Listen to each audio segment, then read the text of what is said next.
Imaginez-vous être sorti pour rencontrer la femme de votre vie. Et les rencontres se passent bien, le chidour est extraordinaire. Vous décidez d'une date de mariage, vous avez tout prévu. La salle, le photographe, le DJ, l'ambiance, tout est là, le repas gastronomique. Et vous avancez vers la choupa, et puis là, vous arrivez, et puis votre femme est complètement voilée. Vous ne la voyez pas. Alors on va vous dire, c'est la coutume. Chez nous, on ne montre pas le visage de la mariée. Ça porte malheur. Bon, vous acceptez. Puis la soirée se passe, tout se passe bien. Puis le lendemain matin, vous ouvrez les rideaux. Et là, l'épouse que vous pensiez que c'était votre femme, c'est sa sœur. Vous vous êtes marié avec la sœur de la fille que vous vouliez épouser. Mais qu'est-ce que c'est que cette histoire? Comment réagiriez-vous? Est-ce que vous seriez choqué? Est-ce que vous seriez alerté? Mince! Qu'est-ce qui se passe? Ma nuit de noces avec la sœur de ma femme alors que c'était pas le but? Je voulais épouser une fille, j'en ai une autre. Qu'est-ce que c'est que cette histoire? C'est l'histoire de la paracha de cette semaine. Dans la paracha Vayetse, Yaakov Avinu va quitter Beersheba pour arriver à Haran, chez son oncle Lavan. Et il va dire à Lavan, je vais épouser ta fille Rachel la petite. Moi, je veux que Rachel la petite, pas une autre. Je vais travailler 7 ans pour elle. Il lui dit, il n'y a pas de problème, banco mon fils, on y va.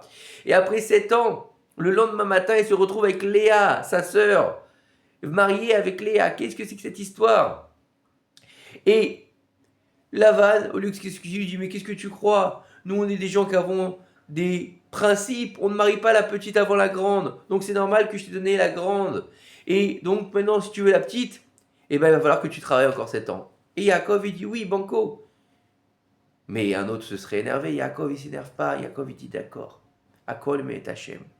Akadosh Baruch Hu, il m'envoie ce Inyan-là de prendre Léa avant Rachel et de prendre Léa qui ne m'était pas destinée, c'est pas grave, j'accepte. Puis il va se marier avec Bilha et Zilpa qui sont les servantes, comme on les appelle dans la Torah, mais qui sont les demi-sœurs de Rachel et Léa. Pourquoi est-ce qu'il a besoin d'épouser ces 4 femmes, Yaakov? Déjà une, c'est difficile. Pourquoi est-ce qu'il a besoin d'en épouser 4? Alors nos sages nous disent peu, Yaakov Avinu, c'est Adam Arishon, il est venu faire le tikkun de Adam Arishon dans le niveau surtout de ces 2 femmes, c'est-à-dire Rachel et Léa, qui sont l'écho en fait des 2 femmes que Adam Arishon il a eu, la première Chava et la deuxième Chava. La première Chava qui était dans le djinn et la deuxième Chava qui était dans la miséricorde. Celle qui était dans le djinn, elle s'est dévoyée, elle est devenue la reine des démons.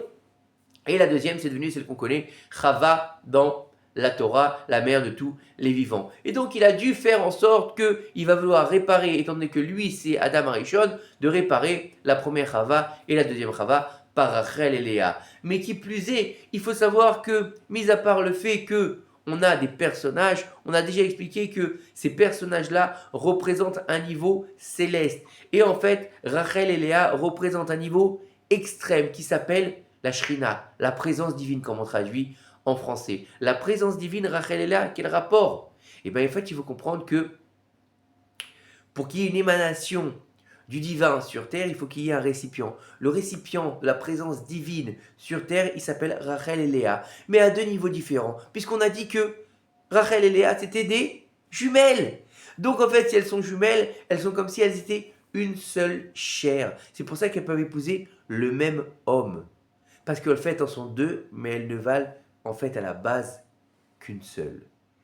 Et le Inyan, il est que Rachel, elle présente la Shrina Deid Galia, la présence divine dévoilée, et Léa, elle présente Shrina Deid Kassia, la présence divine cachée. C'est pour ça qu'il va travailler pendant 7 ans, il pense qu'il travaille pour Rachel, mais il a Léa à la fin, tout est caché.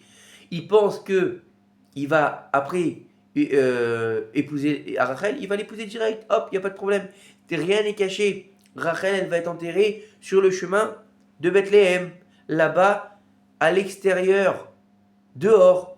Alors que Léa, elle va être enterrée dans la Meharat Marpella. Léa, elle est cachée, Rachel, elle est dévoilée. Ces 2 niveaux de femmes qui sont les 2 niveaux de la présence divine et les 2 niveaux de la réalisation aussi de la réparation de la première Chava et la deuxième Chava. C'est pas simplement 2 femmes qu'il a épousées, puisque lui-même, il est Adam Arishon, c'est lui qui fait le lien entre le ciel et la terre, et Yaakov Avinu, qui s'en appelle le Becher Avot, le choisi des patriarches. Pourquoi il est choisi? Parce qu'Abraham, il va avoir deux enfants. Un qui s'appelle l'obsolète, qui est Ishmaël, qui est retiré de l'héritage. Après, et il va avoir Yitzhak. Yitzhak, lui, c'est son héritier. Yitzhak, il va avoir aussi deux enfants, Esav et Yaakov. Esav, il est retiré de l'héritage de Yitzhak. Il va prendre Yaakov. Et Yaakov, qu'est-ce qui se passe? Est-ce qu'il a fait un tri? Non. Yaakov, lui, il va avoir 12 enfants. 12 Shifteya, les tribus saintes. Et de ces tribus saintes, il n'y a pas une seule qui va pas être considérée comme une des tribus d'Israël. De ces 12 enfants, il va y avoir 12 tribus d'Israël. Et ces 12 tribus qui font bien sûr aux 12 signes astrologiques, aux 12 mois de l'année. Le chiffre 12 est important dans le Inyan du judaïsme. Mais en tout cas, il faut comprendre que Baruch Hashem, par là, il va y avoir des choses extraordinaires qui vont se mettre en place par ces mariages. Et bien que notre ami Yaakov, notre père Yaakov, Kodesh Kodashim, qui n'a pas voulu épouser Léa, va quand même avoir avec Léa 6 enfants. Et de ces 6 enfants vont descendre non seulement la royauté, mais aussi la prêtrise et aussi les Lévi'im. Ça va être énorme.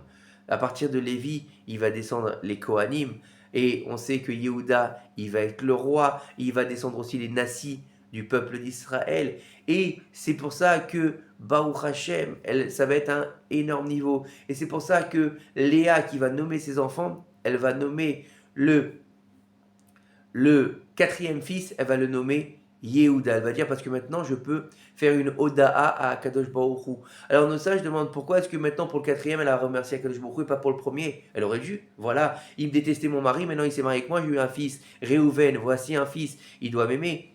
Non, pourquoi elle ne peut pas ni pour Réhouven, ni Shimon, ni Lévi? Parce que en fait, il faut savoir que Léa, c'est une prophétesse, comme Rachel, c'est des prophétesses. Et elles ne sont pas là en train de vivre, bon oui, alors j'ai des enfants, je vais les appeler comme ça parce que ça me plaît, parce que je l'ai vu sur YouTube, c'est un beau nom, ça me plaît, on va l'appeler Kevin. Non. Parce qu'en fait, elle voit par inspiration prophétique que de Réhouven, il va descendre Dathan et Aviram, qui vont faire que des problèmes à Moshe Rabbeinu. De Shimon, il va y avoir Zimri ben Salou qui va se lever contre Moshe Rabbeinu aussi. Et de Lévi, il va se lever qui? Korah qui va se lever aussi contre Moshe Rabbeinu.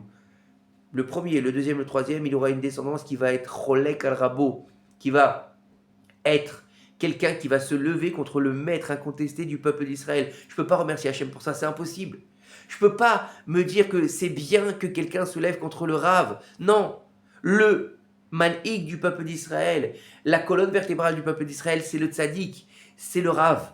Et donc on ne peut pas se lever contre le Rav, on ne peut pas se lever contre le Manhig, contre Moshe Rabbeinu. Donc je peux ni de remercier ni pour Reuven, ni pour Shimon, ni pour Lévi. Par contre, Yehuda, oui, je peux me remercier. Pourquoi? Parce que Yehuda ne se lèverait pas contre Moshe Rabbeinu. Et parce que de Yehuda descendra la royauté d'Israël. De lui descendra aussi le Melech à Mashiach, qui est tout simplement l'étincelle divine de Moshe Rabbeinu. Donc maintenant, je peux remercier Akadosh Baruch Hu. Tous les noms qui ont été donnés à nos tribus, c'est pas simplement des noms, c'est des noms prophétiques qui ont été donnés. Regardez bien le texte là-bas quand elle va expliquer Réhouven, j'ai vu, Shimon, j'ai entendu, Lévi, les lavés, je raccompagne. Yehuda, je remercie. Mais qu'est-ce que ça veut dire tout ça? C'est-à-dire que par les noms qu'elles ont insufflés dans leurs enfants, les matriarches ont enseigné au peuple d'Israël comment faire teshuva par leur simple nom.